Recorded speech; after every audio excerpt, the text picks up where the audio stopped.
qadını kişinin gözündən salan səbəblər var. Əgər bir qadın istəyirsə ki, ərinin gözündən düşməsin, 4 məsələyə xüsusilə diqqət yetirəcək. Birincisi, qadını kişinin gözündən salan səbəb qadının yalan danışması. Bir kişi qadında kəşf eləyərsə ki, yalan danışır, o yalan sayəsində ərinin gözündən düşər. İkincisi, xəyanət. Xəyanət sadəcə başqa bir kişi ilə yatması, zina eləməsi deyil.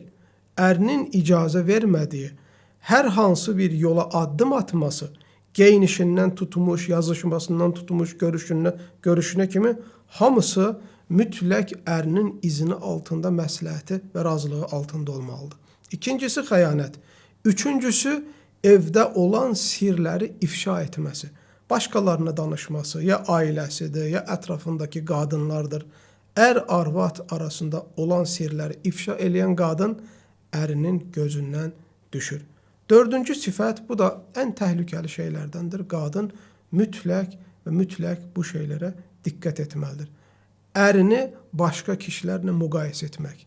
Yəni, hər zaman başqaları bunun ərindən daha əl açıqdır, daha anlayışlıdır, daha gözəldir, daha ailə qayğısıdır.